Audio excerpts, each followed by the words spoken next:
Olá, participante do IDAT 2018.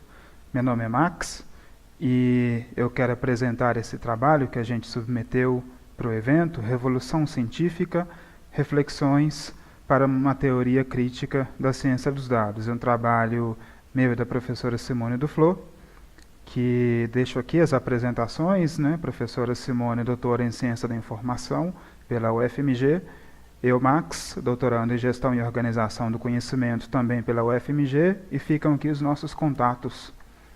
Bem, o trabalho vai seguir essa organização, né? O trabalho escrito segue essa organização, e que a gente também a utiliza aqui para apresentação online. Vamos lá, então? A gente sempre gosta de começar a falar desse tema falando sobre essas recentes inovações tecnológicas que têm permitido uma mudança significativa na forma de trabalho da ciência, né, com uma escala de dados nunca antes vista, né. Alguns teóricos têm feito paralelo com a lei de Moore, né, a lei de Moore que trazia essa premissa de que a cada ano e meio, aproximadamente, a velocidade de processamento das informações, dos dados, duplicaria com uma razoável redução também dos custos, né? Uma redução proporcional nos custos de produção, de processadores, né, dos transistores que se utilizava na época, né? E agora a gente vive uma época também com um aumento significativo no volume de dados produzidos, com redução dos custos de acesso a esses dados, né? De tal forma que o desafio nesse momento se desloca para o tratamento desses dados em detrimento da sua obtenção, que hoje se torna algo mais simples de se fazer em comparação com períodos passados, né? De tal forma que alguns teóricos têm falado da emergência de um quarto paradigma da ciência, né? Um paradigma focado em uma lógica computacional de trabalho com grandes volumes de dados. Então, a partir disso, a gente se propôs essas questões de pesquisa, né? Como se constitui, como evolui um paradigma científico. As transformações em curso, no sentido de uma crescente ressignificação do dado como uma unidade de análise, chegam a constituir um novo paradigma. A produção teórico-conceitual no campo da ciência da informação tem acompanhado esse progressivo trabalho com Big Data. E a partir dessas questões, a gente se propôs esse objetivo, né, de analisar à luz da noção de paradigma científico na filosofia da ciência as características desse paradigma das science.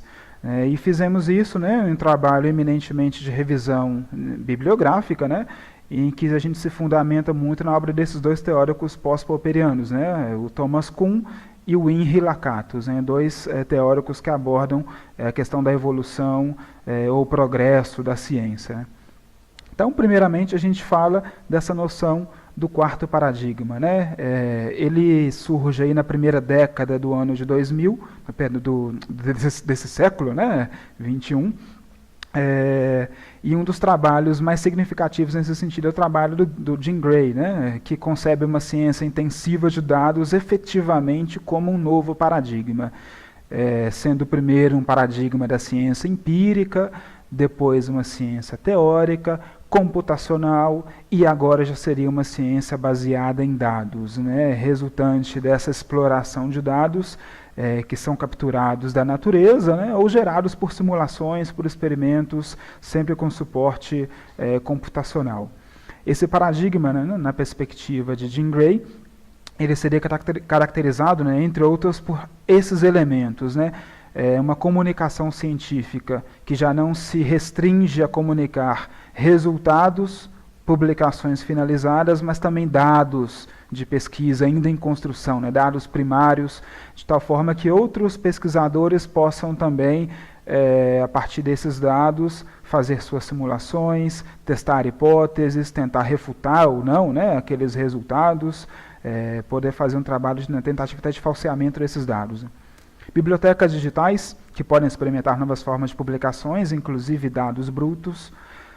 A revisão por pares, ela passaria a ter essa possibilidade não apenas de de ser uma palavra final para dizer que um item, um artigo, uma publicação pode efetivamente ganhar a comunidade científica, né? Pode ser, digamos, referendada, oficializada, publicada, mas você teria a possibilidade de construções coletivas, você tem a possibilidade de, utilizando plataformas digitais, ter uma construção permanente de um texto.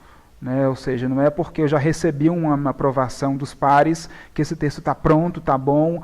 Outros leitores, outros pares também podem continuar colaborando, inclusive através de Wix, né, para aperfeiçoar esse trabalho.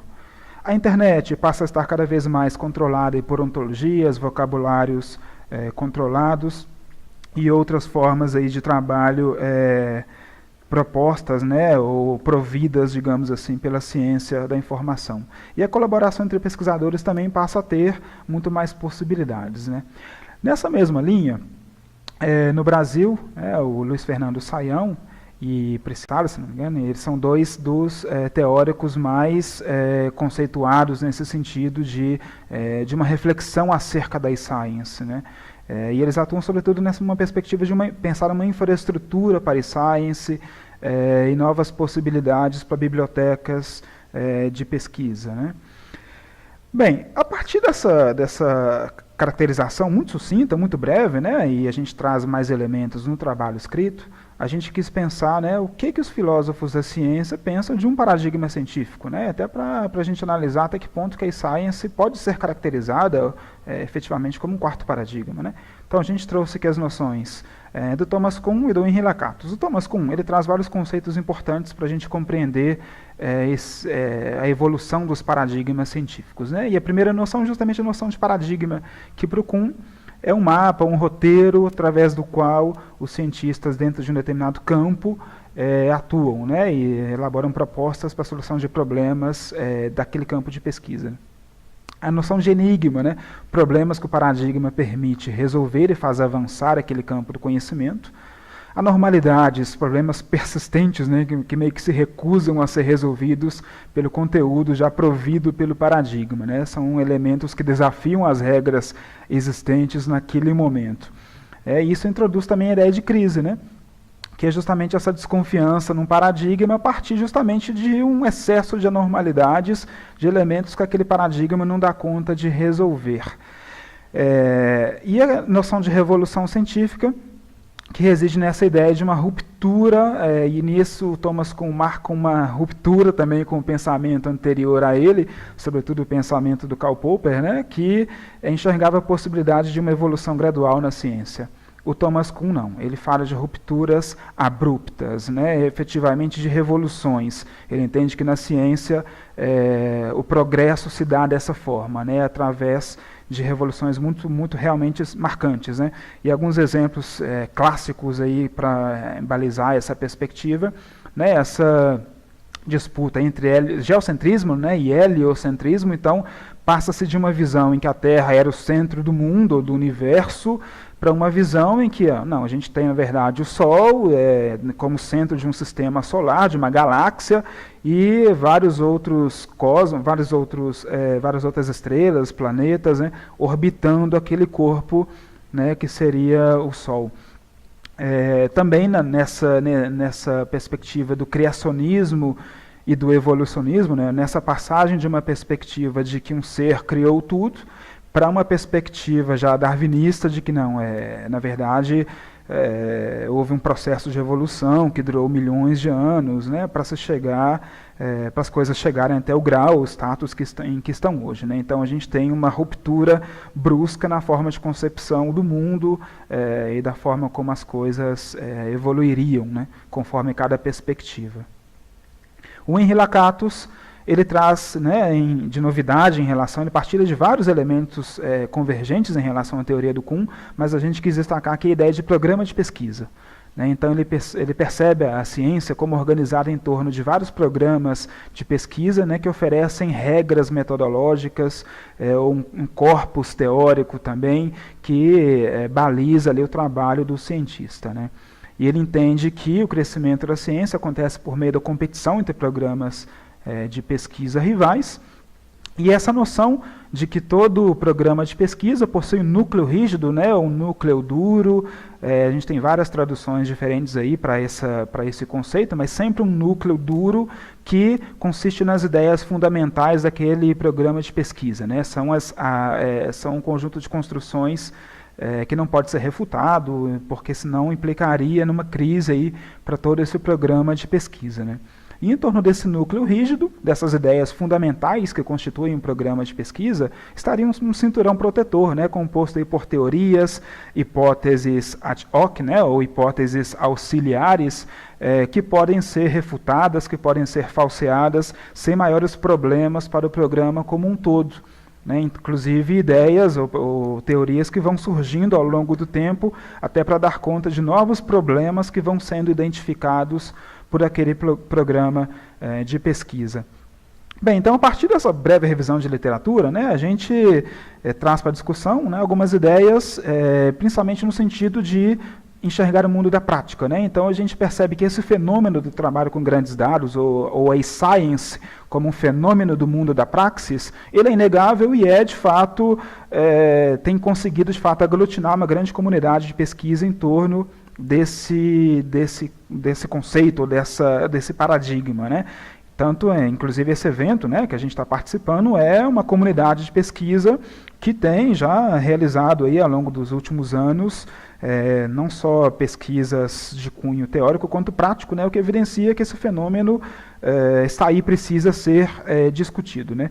O que acontece é que a gente identifica muito mais estudos de caso, muito mais estudos práticos do que essas formulações teórico-conceituais, né, sobre as bases epistemológicas da science enquanto paradigma científico, né. Qual que é o núcleo duro da science?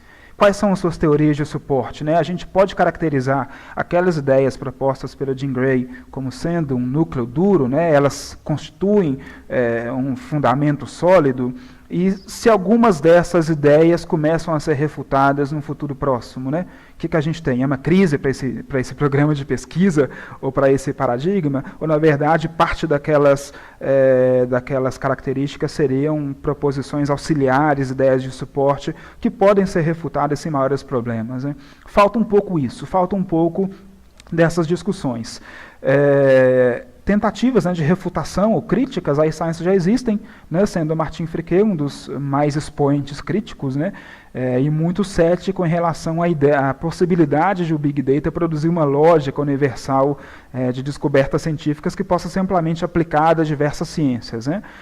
Naqueles 3 paradigmas mencionados anteriormente, né, a gente, né, no paradigma teórico, no empírico, no teórico, no computacional, a gente tem uma utilização ampla nas mais diversas ciências. A science também teria essa possibilidade ou essa característica de universalidade? É algo a se pensar, né?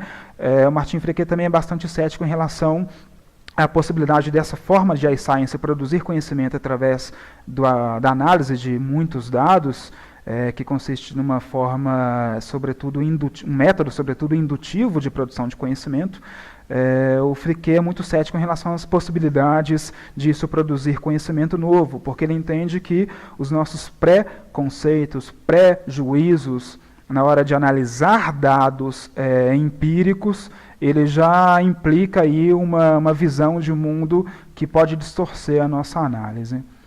Então a gente entende que, embora seja forçoso reconhecer a urgência desses fundamentos teórico-conceituais para a science, né, para que ela possa ser mais confortavelmente chamada de um paradigma científico, no campo da prática, né, ou da praxis, ela efetivamente já é uma realidade, né. Então a gente queria finalizar com essa frase do Boaventura Sousa Santos, que dizia assim, né, lá em 1988, né, final do século XX, ele dizia: depois da euforia cientista do século XIX e da consequência aversão à reflexão filosófica, bem simbolizada pelo positivismo, chegamos a finais do século XX possuídos pelo desejo quase desesperado de complementarmos o conhecimento das coisas com o conhecimento do conhecimento das coisas. Aqui ele está falando de epistemologia, né? Ele está falando de não apenas fazer, mas pensar o que fazemos, como fazemos, qual que é a lógica subjacente ao trabalho do cientista, no caso do cientista de dados, né? Então a gente entende que é preciso conhecer mais sobre como a science quer conhecer o mundo, pensar mais nessas bases epistemológicas. Queremos agradecer e deixar aí os dados para contato e convidá-los a fazer a leitura do texto completo e a continuar essa discussão aí nos diversos fóruns possíveis. Um abraço.